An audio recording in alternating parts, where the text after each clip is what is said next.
Boa noite, pessoal. Tudo bem? Acabaram de assistir a aula de matemática, não é verdade? E agora nós vamos mudar um pouquinho a temática do assunto. Espero que seja tão interessante quanto foi a aula de matemática para vocês, mas agora o objetivo é entendermos de forma um pouco mais sistêmica, tem tudo a ver com o nome da disciplina, como o profissional que desenvolve os sistemas deve pensar e, sobretudo, conhecer a organização para, sim, conseguir trabalhar de maneira mais eficaz, produzindo algo que vá ao encontro das necessidades de quem te contratou. O meu nome é André, eu quero desejar uma boa noite para vocês, bom fim de noite, inclusive, e dizer que eu estou muito feliz em fazer parte desse curso. Eu sou formado em administração e tenho estudado, nos últimos tempos, muito fortemente a questão da tecnologia. Por isso que fui convidado, creio eu, para estar aqui com vocês. Brincadeira, foi por isso mesmo. Nosso objetivo fundamental com essa disciplina é propiciar a vocês um entendimento um pouco mais amplo a respeito de tudo que envolve o desenvolvimento profissional de vocês. E num curso como o de vocês, de menor duração, em que é tão importante aplicar os conceitos e desenvolver algo tangível, algo que seja entregue efetivamente aos nossos clientes, é muito importante que tenhamos uma visão muito alinhada com a visão da organização, com a visão do demandante dessa necessidade que vai ser produzida por vocês. Vamos que vamos? Chega de bate-papo? Não, ainda não. Preciso apresentar uma outra pessoa que faz parte da nossa equipe e que vai, com certeza, ajudar a colaborar muito para que tenhamos uma disciplina muito importante para o desenvolvimento de vocês. Vou aqui chamar meu amigo Igor. E aí, seu André? Prazer estar aqui contigo e espero que tenhamos o desenvolvimento de uma disciplina excelente aí para a moçada.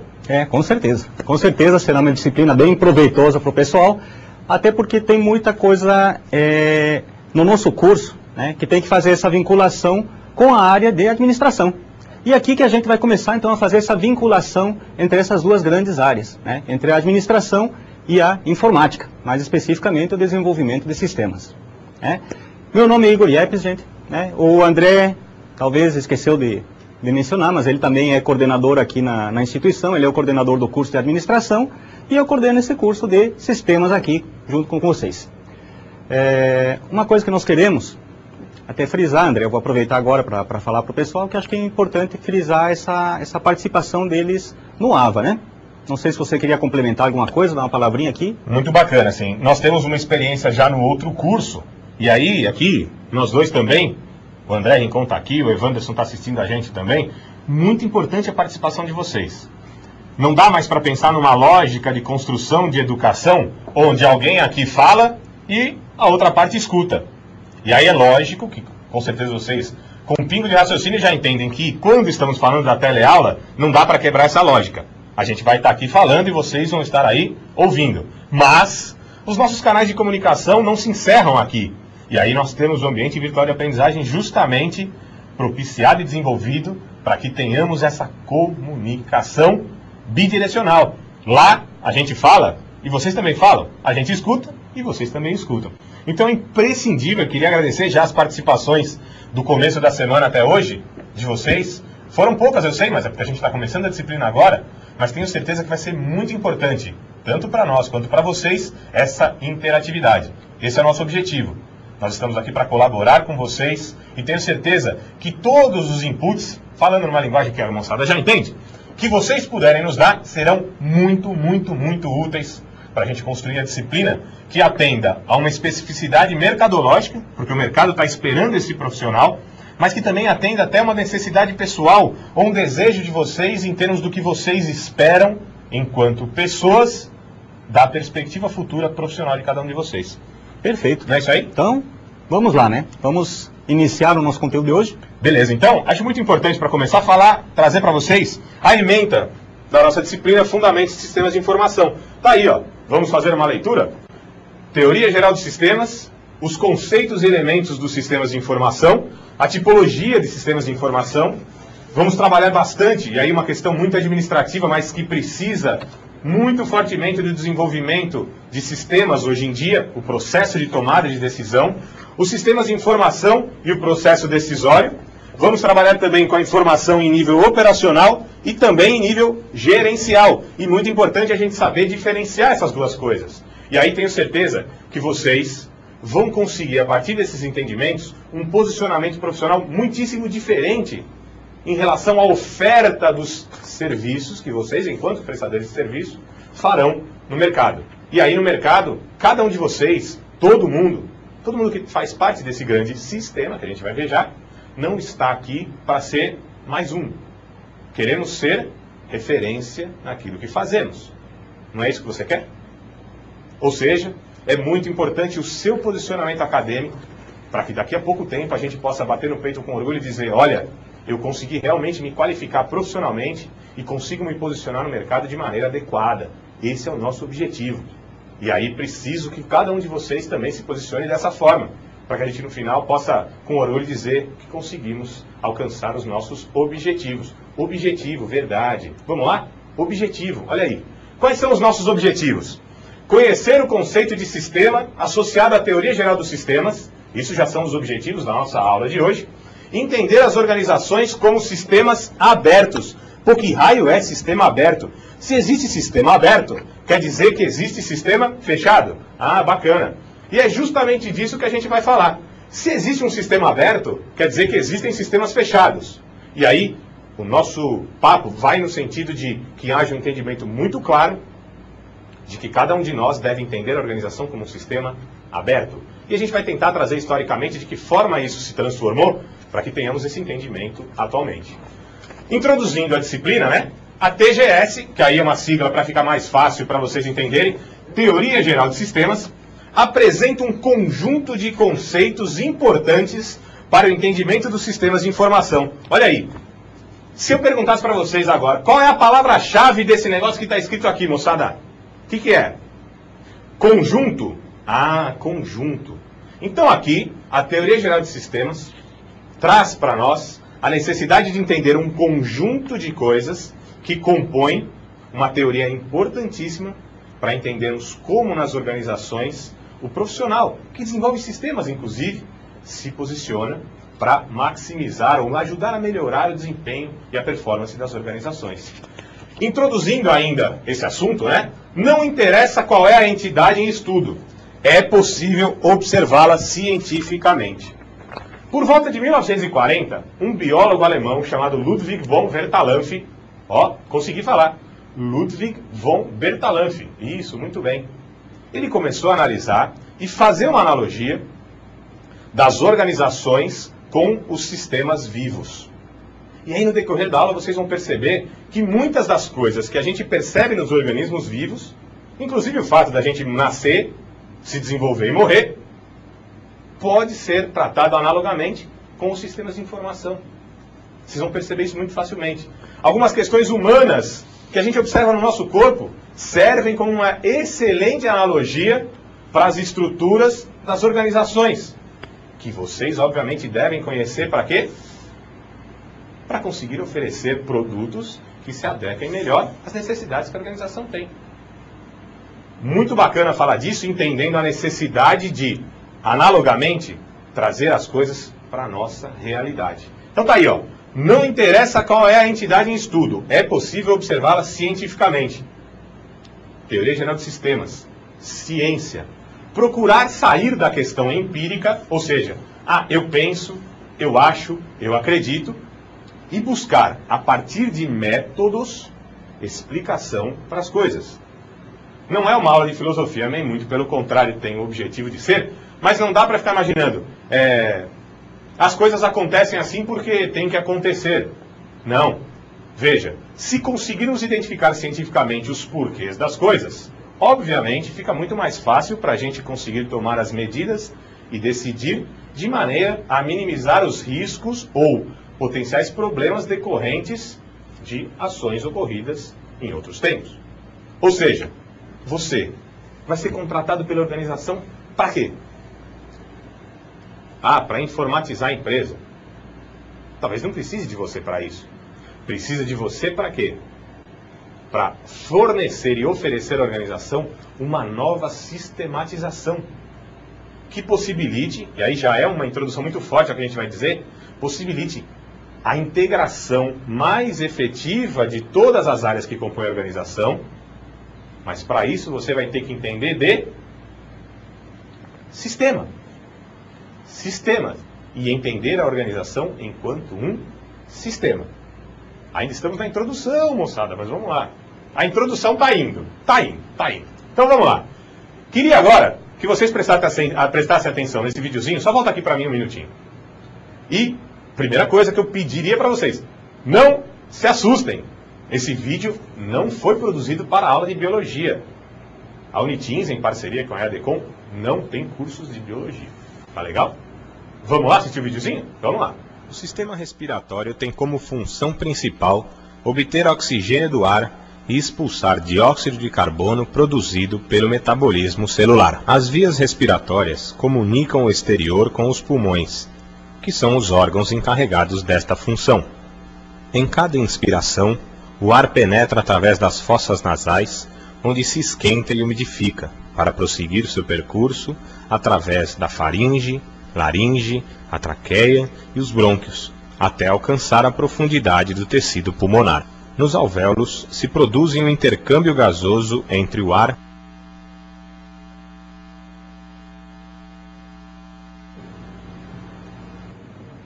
de verdade. Esse vídeo não foi produzido para aula de biologia. Inclusive, eu vou aproveitar agora e vou soltar a primeira bomba aqui. Não se assustem, não tenho nenhum tipo de problema de ordem estomacal. Não é essa bomba. Igor, o que tem a ver esse vídeo que a gente assistiu, falando da respiração humana, o que tem a ver com a teoria de sistemas? Pois é. Será que tem alguma coisa a ver? Realmente, André, eu acho que tem tudo a ver. Nós estamos falando de sistemas. A gente fala de sistemas de informação, mas nossa teoria de sistemas aqui abordada no escopo, nesse escopo aqui dessa disciplina, no escopo administrativo, né, ela tem tudo a ver com o desenvolvimento de sistemas e com o sistema biológico, como vocês viram agora no vídeo. O vídeo mostrou o quê? Todo um sistema respiratório. Né? Era o respiratório, né, André? Sim. Você tinha me dito que ia colocar o sistema digestivo, né? Mas acho que mudou por causa das saídas, não era isso? Exatamente. Então, tá. Depois ele complementa. Então, esse sistema respiratório, ele mostra o quê? Justamente todo o processo realizado dentro do corpo humano, né, para realizar essas funções das quais depende esse sistema. E para isso, ele utiliza o quê? Ele utiliza diversos subsistemas existentes dentro do corpo humano. Então, está mostrando uma estrutura biológica com seus diversos sistemas e subsistemas, para o quê? Para atingir uma determinada finalidade. No caso, manter um ser humano vivo graças à respiração, né? Vital para a subsistência daquele sistema. Como é que a gente faz essa analogia, como é que a gente faz a comparação ou a vinculação disso com sistemas de informação? Os sistemas de informação, assim como esse sistema biológico, também são sistemas interdependentes, ou seja, eles também possuem módulos que dependem um do outro.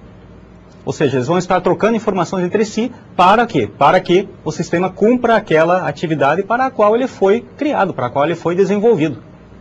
E essa teoria de sistemas, vocês vão ver que se aplica em muitas coisas dentro da ciência moderna, como nós vamos ver agora. Tá? Então, falando em ciência, nós temos duas linhas que separam a ciência. Nós temos a ciência clássica e nós temos a ciência moderna. A ciência clássica, ela tinha uma visão, um pensamento cartesiano. Então vamos acompanhar aqui no nosso próximo slide, que ele traz justamente aqui nos aspectos iniciais uma pequena introdução aqui para a ciência clássica. Então ela representa o quê? Um esquema mecanicista das séries casuais, isoláveis e o tratamento por partes. Quem de vocês é programador, que já trabalhou com programação, sabe o quê? Sabe que geralmente a gente tem aquela mania de vamos por partes. Né? Reduzir o problema grande a pequenos problemas, para depois então juntar esses pequenos módulos de sistema que foram desenvolvidos, e você vai ter um sistema completo então, que vai realizar o todo, vai realizar a operação para a qual ele foi planejado. Então realmente o que você faz é justamente isso aí, você pega um problema maior, você divide, né, aquela célebre frase, né, dividir para conquistar. Então você divide um problema maior em pequenos problemas, resolve eles isoladamente e depois junta eles para quê? Para que eles componham o todo. Então pela física, pela ciência clássica, a soma de todos os elementos são iguais ao todo, compõem o todo. Então ela faz o quê? Ela faz uma visão científica isolada de cada componente de um determinado sistema. Então, ela não se preocupa em ver o sistema de uma forma holística, de uma forma geral. Ela vê o sistema por partes. Por isso que no nosso slide diz ali, das séries casuais isoláveis e o tratamento por partes. Então, ela faz o tratamento justamente dos sistemas por pedaços. Ele não analisa tudo de forma completa. E a ciência moderna? Então, a ciência moderna, ela já apresenta a chamada abordagem sistêmica. Então, ali nós já temos uma abordagem holística. Então, já se vê o quê? Já se vê o todo. Você não vai ver mais por parte. Então, enquanto a ciência clássica, ela procura simplificar para explicar as coisas, a ciência moderna não. Ela aumenta a complexidade. Então, o que ela faz? Ela aumenta a complexidade, ela aumenta a redundância das coisas. Para quê? Para que você veja o todo. Então, você analisa um determinado sistema, analisando o todo, ou seja, todos os componentes desse sistema simultaneamente. Por que isso? Porque todos os sistemas são interdependentes. A alteração dentro de um sistema afeta o desempenho dos outros sistemas que estão junto com ele, dentro do seu ambiente, dentro do seu habitat, no caso. Então, voltemos no slide aqui. Ciência moderna. Abordagem dos sistemas. O que ela aproveita? Aproveita a semelhança estrutural entre os fenômenos de diversos campos do conhecimento. Então, a ciência moderna, ela visa o quê? Ela visa fazer uma pesquisa já interdisciplinar, transdisciplinar, multidisciplinar. Então, ao contrário da ciência clássica, que analisava por partes, né, como se fossem sistemas isolados e independentes do que está à sua volta, a ciência moderna já faz uma vinculação baseada no quê? Inspirada na biologia, inspirada nas ciências naturais. E traz esses conhecimentos das ciências naturais para resolver problemas que a ciência clássica não conseguia resolver. Um exemplo de problema que a ciência clássica não conseguia resolver. Por exemplo, a integração mente e corpo. É algo que a ciência clássica, por mais que se esforçasse, não conseguia explicar, tá? Não conseguia detalhar. Por quê? Porque ela tentava analisar as coisas separadamente, e elas não estão separadas, elas são interdependentes. Qualquer ação de uma interfere na outra. Qualquer problema em uma interfere na outra. Correto? Vamos avançar no nosso slide. Aqui já para os aspectos iniciais. Então, a maioria dos problemas da ciência moderna precisa ser considerada como sistema. As interações entre suas partes não podem ser ignoradas. Então é isso aí o que a gente estava falando até agora, gente. Os sistemas são todos interdependentes. O que isso quer dizer? Que um depende do outro. O que acontece em um influencia todo o meio onde aquele sistema está inserido. Por quê? Porque ele recebe ações do meio e repassa ações para esse meio, que vão influir em quê? Nos sistemas que estejam à volta, né, ou que sejam dependentes daquele sistema que a gente está relacionando no momento. Voltando para o nosso slide aqui, nós podemos ver, então, com base nisso aqui, que tudo sofre influência do meio em que está inserido. E uma coisa vital aqui é que a incerteza, essa palavrinha é interessante dentro desse estudo, dessa visão sistêmica, é a incerteza. Vocês até vão ver um vídeo mais para frente tratando sobre isso aí. A incerteza, ela está presente em tudo. Na natureza, principalmente nos fenômenos naturais, a incerteza é uma variável que deve ser considerada. Quando a gente trabalha pensando em esse tipo de sistemas, a gente trabalha numa área que na informática se chama sistemas dinâmicos. Quem já ouviu falar disso aí, sabe que sistemas dinâmicos são os sistemas mais complexos para você tratar. O que podemos dar de exemplos como sistemas dinâmicos? Predição de bolsa de valores, previsão de tempo. Previsão desse tempo é um sistema altamente dinâmico. Por mais que você tenha tecnologias, por mais que você tenha metodologias que auxiliem a fazer a previsão do tempo, sempre tem variáveis que fogem ao controle. Então aí entra o quê? Entra a incerteza, que deve ser calculada também dentro de todos esses parâmetros. Então, quando você analisa um objeto, um sistema, com essa visão sistêmica, você tem que sempre levar em conta a incerteza. E essa incerteza vai ser representada por quem? Pelo meio ambiente no qual aquele sistema está inserido. Ou seja, esse sistema depende fortemente do meio ambiente, ele vai ser influenciado pelo meio em que ele está inserido e, consequentemente, ele pode influenciar também, causar alterações no meio no qual ele está inserido. Correto, gente? Na sequência aqui, nós temos uma coisinha bem interessante. O que está dizendo aqui? Ó? O todo é maior que a soma das partes. Na visão da ciência clássica, nós víamos tudo de forma isolada. Nós víamos todos os componentes de um sistema sendo tratados isoladamente, de forma cartesiana.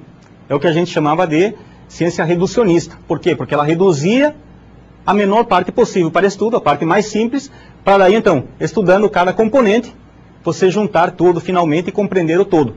Então, na ciência clássica, a junção de todos os componentes de um sistema são iguais ao todo. Na ciência moderna, já muda. Então, o todo na ciência moderna é maior que a soma das partes.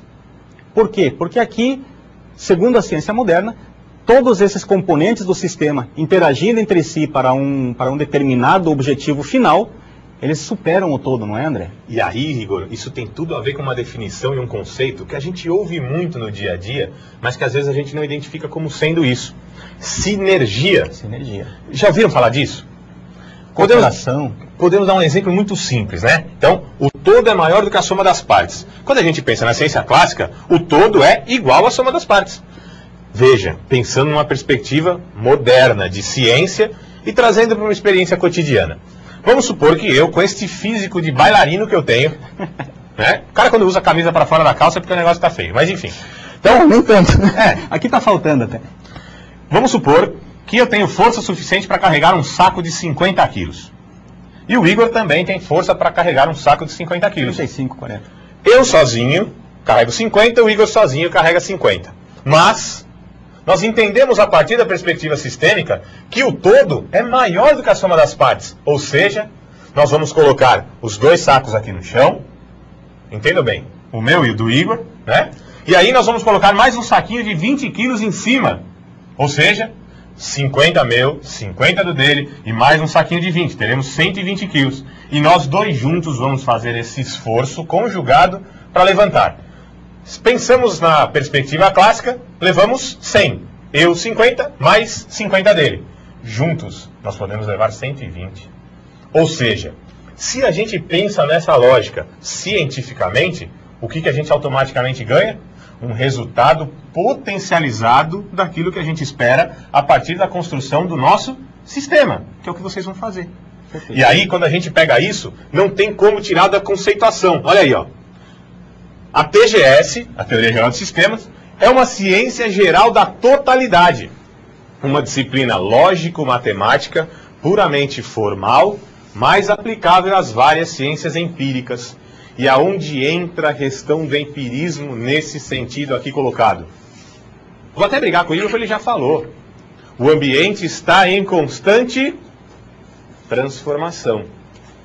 Ou seja, se eu não me atentar para essas transformações do ambiente onde eu estou inserido e ficar sempre do mesmo jeito, será que eu vou conseguir me adaptar ou até mesmo, numa perspectiva futura, produzir ações que transformem esse ambiente? Claro que não. Então essa perspectiva de entender as coisas enquanto ciências naturais dentro de uma visão científica é muito importante para nós aqui nesse caso. Outra questão importante. A Teoria Geral de Sistemas descreve os sistemas como conjunto de elementos em interação. Eu gosto muito de uma definição, eu não sei se vocês sabem, mas aqui no estúdio não tem teleprompter, não tem nada. Mas a definição que eu gosto tanto, e não fui eu que inventei, mas que fica sempre muito claro para a gente entender sistema. Sistema. Conjunto de partes interagentes ou interdependentes que atuam em harmonia visando atingir um determinado objetivo comum. Pum, ponto. Legal, olha aí, ó. Conjunto de elementos em interação. E a gente vai ver daqui a pouco para que é essa interação. Por que haveria de ter essa interação? Para nada. Ah, é uma interação espontânea. Existe uma interação entre as partes para quê? Para atingir um determinado objetivo estabelecido para todas as partes. Beleza?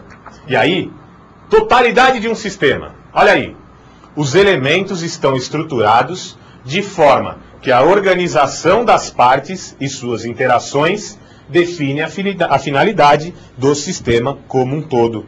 Ou seja, a gente sai daquela perspectiva que o Igor falou, reducionista, e aí nós podemos trazer isso para uma perspectiva atomística, de átomo, pequenas partes que vão ser analisadas, e a gente parte para uma visão holística, holos, todo, totalidade.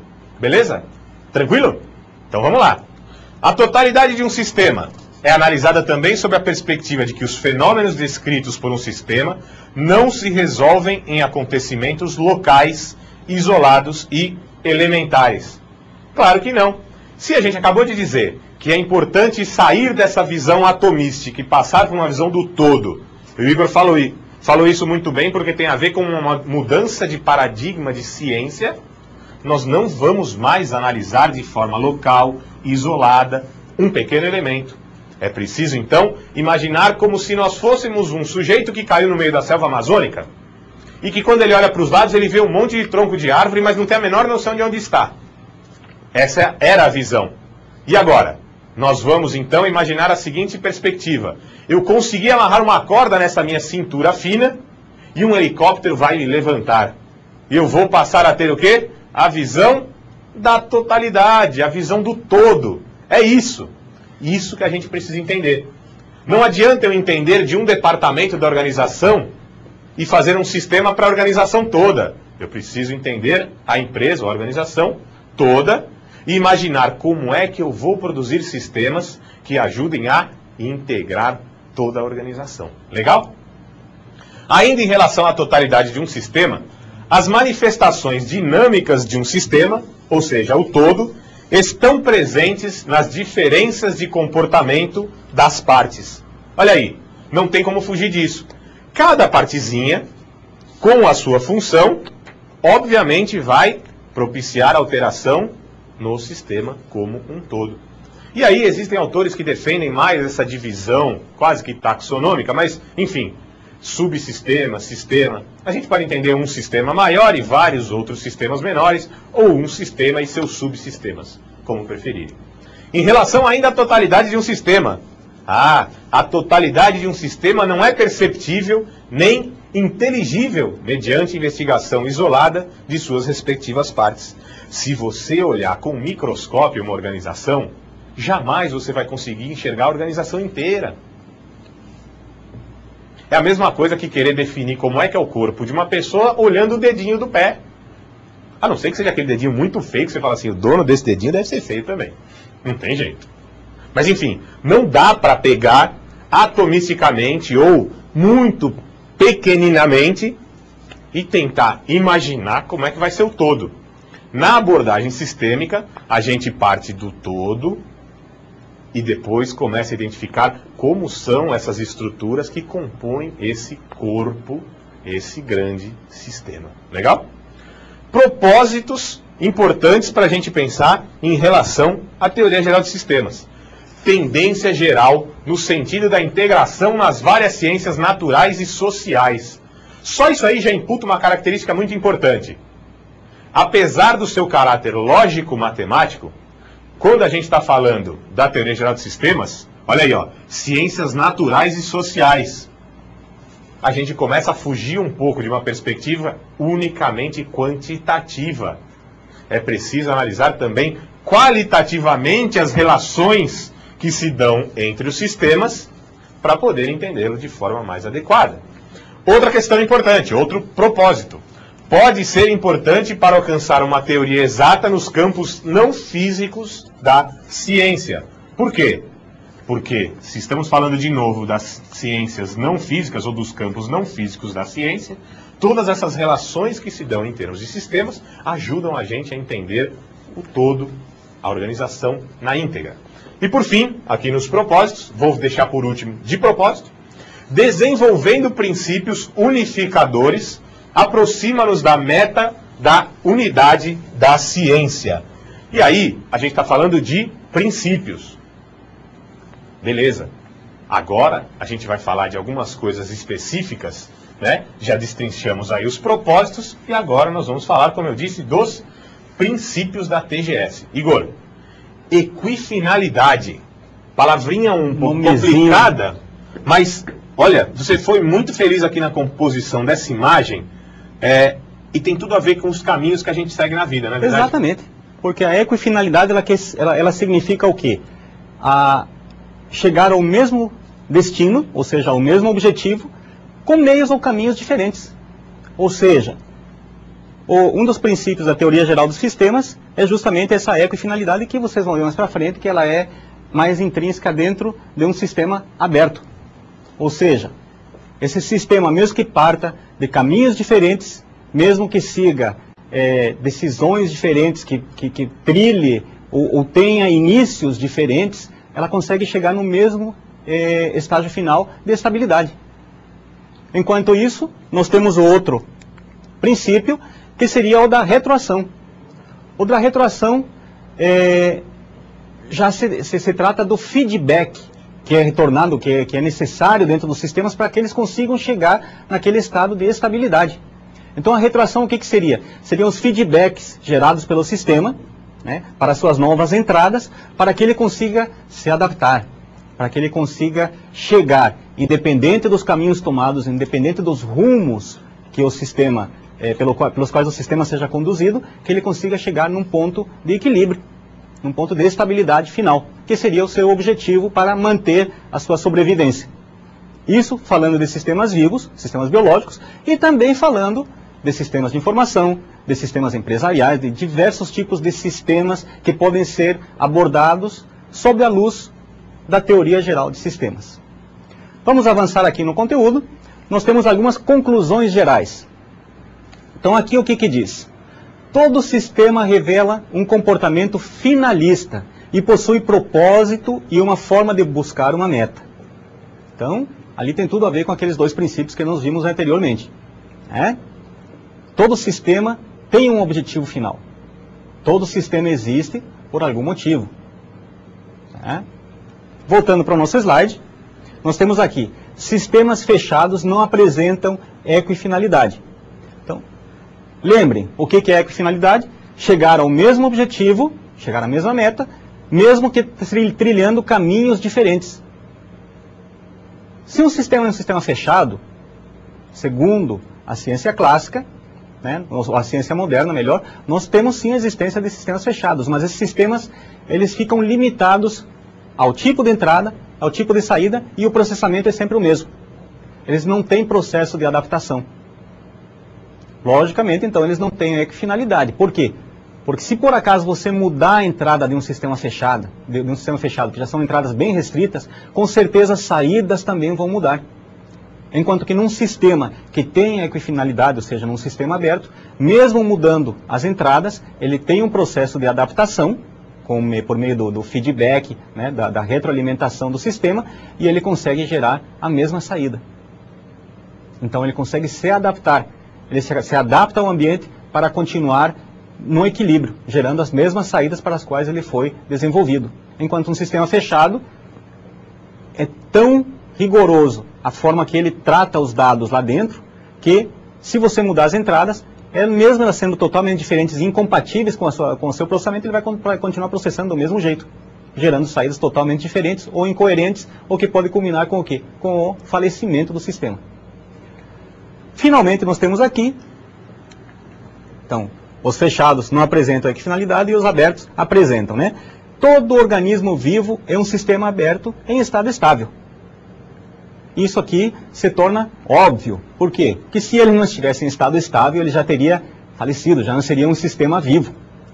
Já deixaria de existir, ele já entraria numa fase de desgaste total, sem recuperação. A ciência moderna reconhece os sistemas abertos e fechados, acabamos de falar anteriormente, Então, sistemas abertos, aqueles que interagem com o meio, aqueles que trocam informações, recebem informações e mandam informações para o meio e são interdependentes. Sistemas fechados, a princípio, eles não teriam intercâmbio de informações com o ambiente. A ciência moderna aceita que existem sistemas fechados e que o intercâmbio com o ambiente seria mínimo. E os sistemas existem dentro de sistemas. Isso significa o quê? Se você tem um meio ambiente, você tem esse meio ambiente com diversos sistemas e ecossistemas dentro dele. Cada sistema é composto por subsistemas. Então nós teríamos um sistema maior, que poderia ser o ambiente, ou poderia ser, digamos, no caso do filme que nós vimos ali, nós teríamos o corpo humano, né? Então o corpo humano, naquele caso, estaria representando um supersistema. Os diversos órgãos que compõem aquele corpo seriam os subsistemas. Se um desses subsistemas apresenta problema, o que vai acontecer? O corpo todo pode apresentar algum problema e pode até, dependendo da gravidade, né, acontecerem problemas maiores ou até a morte do próprio sistema. O corpo humano está onde? Está no meio ambiente. O meio ambiente é a região, a área onde você convive, o seu ecossistema. Esse ecossistema está trocando informações constantes com o seu corpo. Por quê? Você está recebendo informações de temperatura, né? Você recebe entradas do sistema como alimentação, oxigênio. Tudo isso aí alimenta seu sistema, é processado lá dentro e você tem o retorno disso aí, né? E o feedback que é dado para você pelo seu próprio organismo de como está sendo processada essa informação lá dentro. Então, os sistemas existem dentro dos sistemas, por quê? Porque nós temos subsistemas compondo sistemas maiores. E finalmente nós temos aqui, então, até que enfim, né, André, nós temos a definição de sistema. Falamos um monte de sistema e só agora que vem a definição do dito cujo. Aquela hora eu fiz assim uma antecipaçãozinha com aquela definição que eu costumo usar, mas aí, definição concisa, precisa e exata. Posso ler, Igor? À vontade. Sistema, conjunto de elementos interdependentes e interagentes, sob a forma de um todo organizado, cujo resultado é maior que o resultado das unidades constituintes, se estas funcionassem independentemente.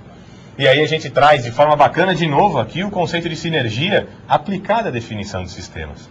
E o Igor falou bem, é muito importante a gente ter esse entendimento e caso fique alguma dúvida, por favor, vocês entrem em contato conosco através do AVA. Do que é um supersistema, de como é essa relação de um sistema maior com sistemas menores. E por isso que a gente trouxe aquele videozinho no começo para vocês.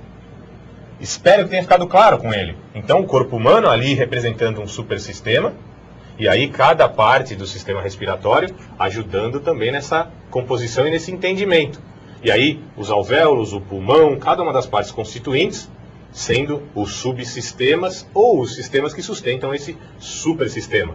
Quando a gente começa a analisar mais amplamente, como eu falei, imagine que vamos ser içados por um helicóptero e começar a analisar mais amplamente, a gente vai ver que esse ser humano, que tem um sistema respiratório, faz parte de um outro grande sistema. É fácil de entender isso, por exemplo, usando uma abelha e uma colmeia. Tá legal? E aí... Sim. Gostaria de fazer uma parte aqui, porque já temos participações no AVA. Bacana! Nem tão bacana. Por quê? Já estão me zoando, mas tudo bem. O Moacir, lá de Porto Alegre, já mandou uma mensagem para nós e deu para ver pelo comentário dele que ele está compreendendo bem o conteúdo, né? Ele já mandou o feedback dele com relação ao conteúdo da aula. E falando justamente o que nós acabamos de ver aqui na definição de sistemas. E aí, importante também que daqui a pouco a gente vai analisar o envio dessas mensagens de vocês para nós aqui sobre essa ótica do entendimento das entradas, do processamento, das saídas e do feedback. A gente já vai fazer isso já. O cara me chamou de Jack Chan. Eu fiquei na dúvida se era você ou se era eu, mas tudo bem. Vamos lá? Então, ó, características básicas dos sistemas. Todos os sistemas têm um propósito, um objetivo ou uma finalidade. A gente falou disso. Os objetivos, eles devem estar, inclusive, muito claros. Os sistemas não existem por obra do acaso. Né? Eles não existem por obra do acaso. É a mesma coisa que a gente pegar uma receita. Pega aí a receita preferida que você gosta que sua mãe, sua esposa, a namorada, a amante, o que quer que seja, faça aos domingos para você comer. A receita, claro. Imagine o seguinte, tem lá um temperozinho, vamos supor que fosse um bolo. Tem farinha, tem ovo, tem leite. Bom, e tem mais algum ingredientezinho. Esse ingredientezinho, ele não está lá por acaso. São partes que interagem e interdependem para que a gente tenha um objetivo ou uma finalidade, que é a produção, por exemplo, de um bolo. Aquele bolo. Certo? Outra característica importante, globalismo ou totalidade. Não dá mais para ficar analisando de forma a achar que uma coisa que acontece aqui, neste sistema ou nesse subsistema, não tem interferência no resto. E aí, muito fácil falar isso para vocês que já trabalham com desenvolvimento de programas, de softwares, enfim. Quando tem uma coisinha errada num grande sistema, essa coisinha errada diz respeito só a ela ou ela interfere em todo o sistema? Interfere em todo o sistema. Então veja, não dá mais para ficar olhando de forma atomística, como eu falei agora há pouco. É importante pensar nessa questão do globalismo ou da totalidade, e que depois, se vocês quiserem pesquisar, vale a pena entender um pouquinho da teoria do caos, que é justamente uma lógica, que existem vários estudos, mas que é legal de entender, e eles trabalham com algumas questões bacanas, que a gente já vai ver já um videozinho, mas uma das lógicas que eles trabalham é a seguinte: quando a gente joga uma pedra aqui no nosso oceano, aqui no nosso mar, nas nossas praias no Oceano Atlântico, isso pode, em perspectiva, se transformar num maremoto no litoral da África. Relações que aparentemente não são interligadas ou linkadas, mas que, no tempo e no espaço, de alguma forma, estão intrinsecamente ligadas. Vamos assistir um videozinho que fala sobre isso, e aí é uma outra metáfora utilizada no vídeo, que é a metáfora da borboleta, que vocês vão entender. Vamos lá? É rapidinho.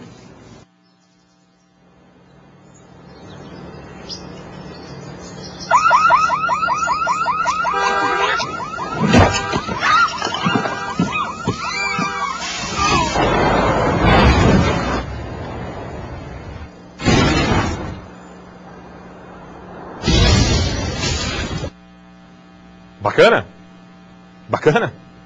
Então, esses eventos, eles estavam relacionados? Uma coisa tinha a ver com a outra?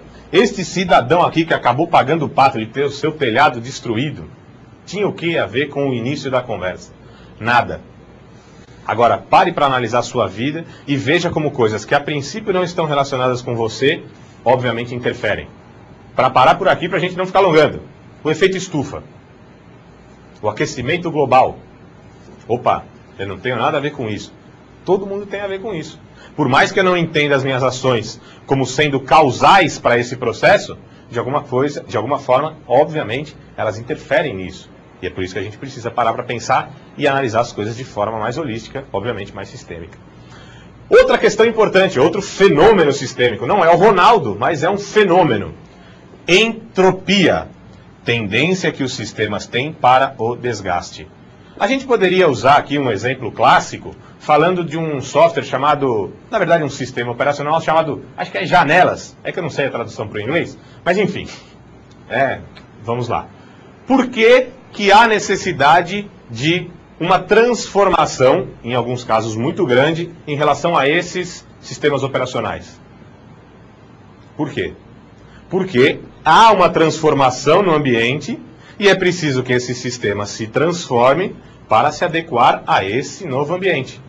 Também para não dar continuidade, que a gente vai falar disso em outras aulas, é só pensar na perspectiva da Web 2.0. Se nós tivéssemos esse sistema operacional das janelas, na versão 98, se é que você me entende, será que a gente conseguiria trabalhar hoje com o ambiente onde os softwares se inserem? Da maneira como atuam, inclusive, as máquinas, a parte lógica do computador?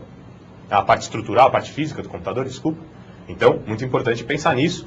E existe sempre uma tendência para esse desgaste. O importante para o gestor de sistemas de informação é saber quando efetivamente o sistema já se extinguiu ou se já não tem mais condição de sustentação, para quê? Para conseguir seguir adiante, propiciando o desenvolvimento de novos sistemas. Opa! Chamaram a galera da minha família aí. Fenômenos sistêmicos. Outra aqui, ó. Homeostasia. Em algumas literaturas você pode encontrar isso como homeostase.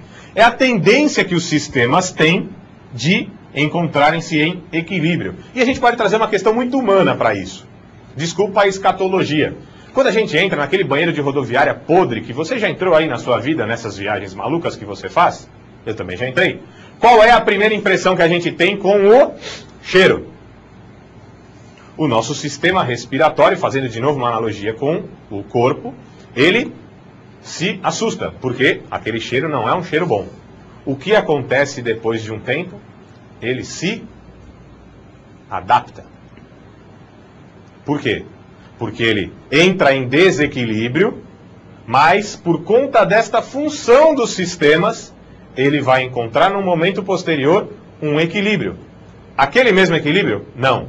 um novo equilíbrio. Um novo equilíbrio. Tá legal?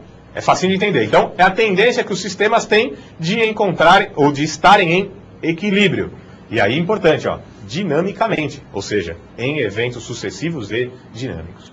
Igor, o que é ambiente, cara? O que é ambiente? Na verdade, a gente já falou até bastantinho de ambiente, né, gente? Então, ambiente é o quê? É aquela área onde o sistema está inserido, é o ecossistema onde aquele meu sistema está inserido, onde ele está agindo. Então, nós temos aqui uma breve definição para ambiente, ó. Conjunto de todos os objetos e outros sistemas que exercem alguma influência sobre o funcionamento do sistema observado. Correto? Então, é o meio onde o meu sistema convive. E esse meio faz o quê? Ele faz uma constante interação com o meu sistema. Ele está em constante troca de informações com o meu sistema. No próximo slide, nós falamos aqui agora, iniciamos a falar novamente dos dois tipos de sistemas. Então, nós temos aqui sistemas fechados. Então, como a gente já viu anteriormente, os sistemas fechados são aqueles que não interagem com o meio. Então, eles não recebem influência do ambiente onde estão inseridos. E também não exercem influência sobre o mesmo. Então, conforme nós vimos ali nas conceituações anteriores, um sistema fechado, para alguma linha de pensamento, para alguns pensadores, um sistema fechado ele não troca informação nenhuma com o meio e, consequentemente, também não recebe nada, nem envia nada para o meio ambiente, nem para outros sistemas. Então, para algumas linhas de pensamento, para alguns pensadores da área, sistemas fechados não existem. Agora, a ciência moderna admite a existência de sistemas fechados, só que restringe, então, sistemas fechados a sistemas com quase nenhuma ou pouquíssima interação com o meio e extremamente mecanicistas. Então, eles são sistemas o quê? São sistemas cuja troca de informações com o meio é a mínima possível, a mínima necessária para o seu funcionamento, e a forma de processamento dentro desse sistema é extremamente regulada, extremamente regrada. Igor, André? Imagine se a moçada que está assistindo a gente trabalhasse numa perspectiva de sistema fechado. Assim, eu produzi o meu primeiro sistema, muito bacana. Vou até o fim da vida com ele. Ah, mas vão surgir novas ideias, novas proposições. As empresas vão demandar novos conceitos, a gente vai trabalhar mais para frente. Conceitos que melhorem, por exemplo, a gestão do relacionamento com o cliente, que melhorem todo o processo que se dá na cadeia produtiva, que é o Supply Chain Management, que a gente vai trabalhar depois, enfim. Ah, não, mas eu não vou incorporar essas novas perspectivas ou novas demandas do mercado e da sociedade, porque eu trabalho numa perspectiva de sistema fechado. Me basto. O sistema é assim e não vai sofrer nenhum tipo de alteração. Olha aí como você falou um negócio importante. Ele é influenciado e, se tiver força, influencia o sistema, o super sistema.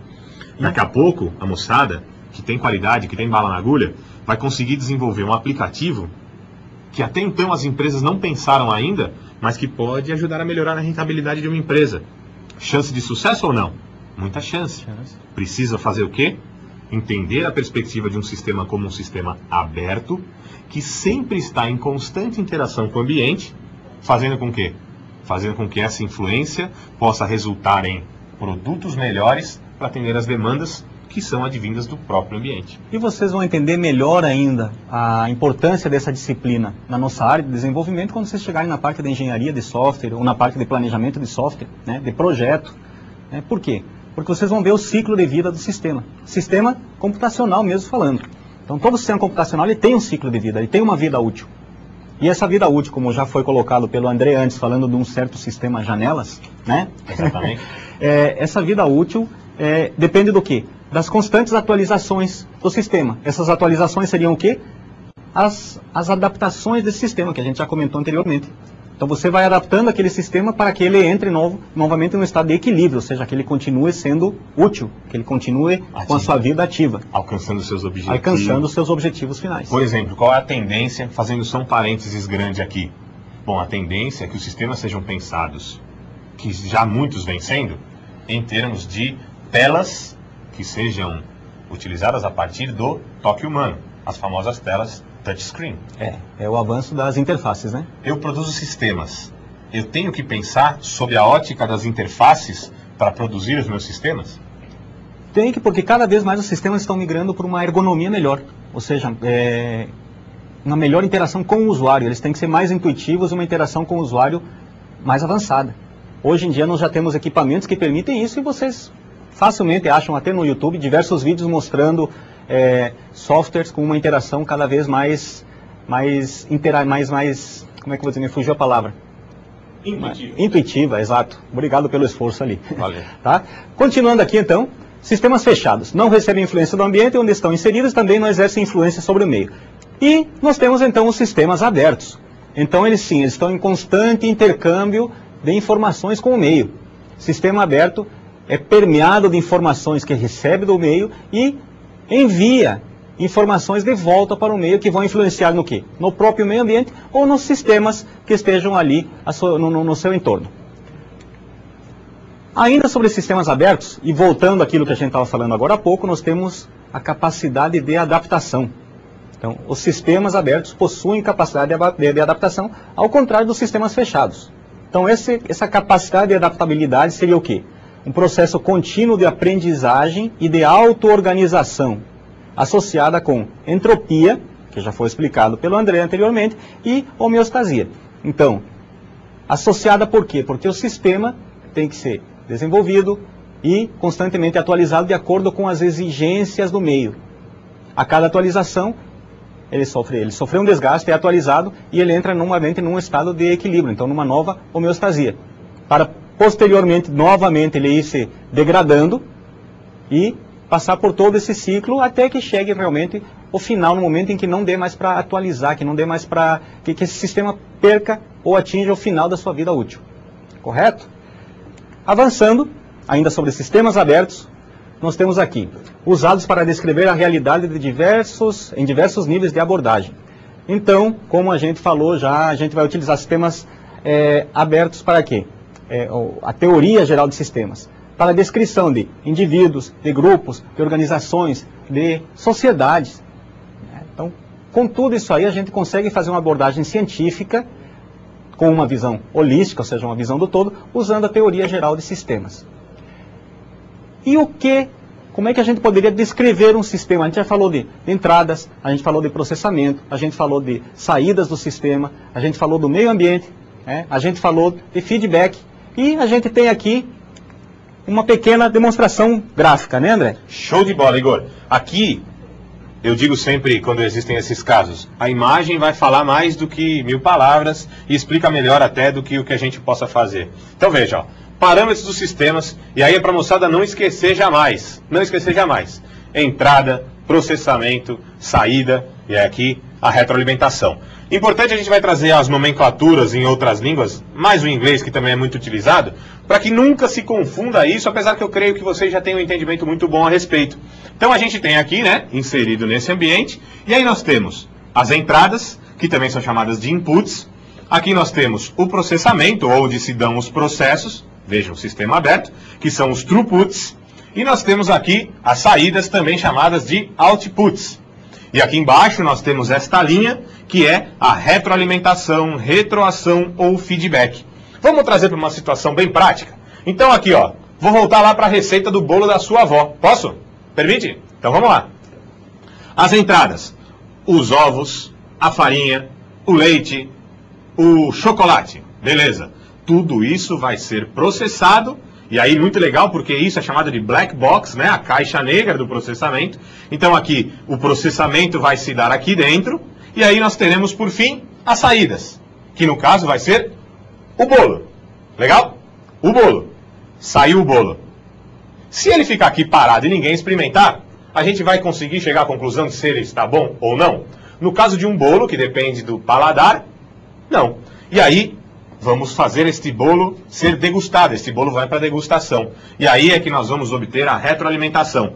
Se as pessoas, como o Igor falou, a sociedade, as pessoas, os indivíduos, disserem que o bolo tem um bom sabor, o que vai acontecer? Nas próximas entradas, nós podemos usar exatamente a mesma regra, a mesma lógica, obviamente a mesma receita, os mesmos ingredientes.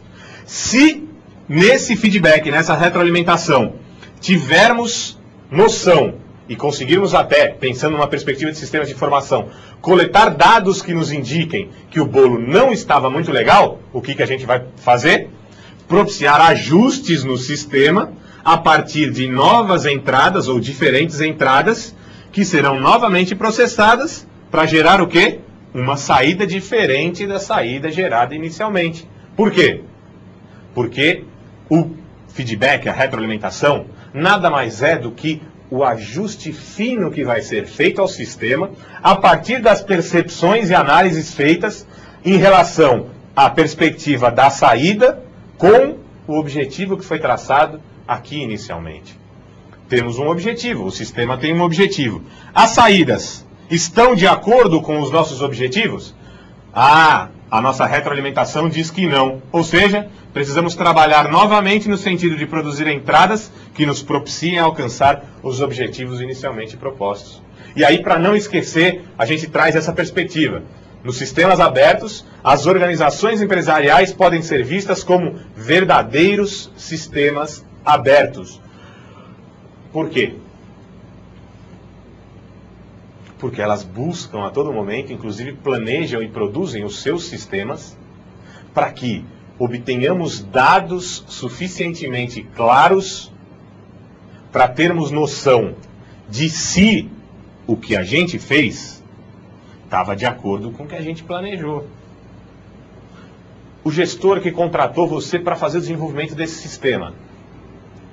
Por que esse sistema? Porque tem um determinado objetivo. Pode ser um objetivo de controle, pode ser um objetivo de desenvolver um novo produto, de melhorar as especificações de um produto, de gerar relatórios que ajudem o gestor no processo decisório. A gente vai falar disso em outras aulas. Beleza. Não está muito adequado. Olha, você que produziu o sistema fez com que ele me gerasse gráficos em forma de barra.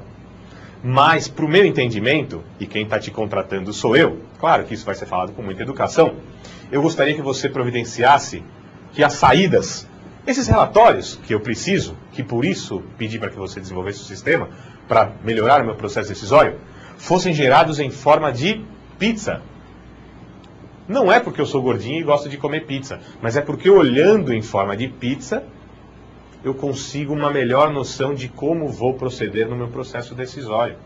E aí, você está recebendo um feedback, uma retroalimentação do sistema.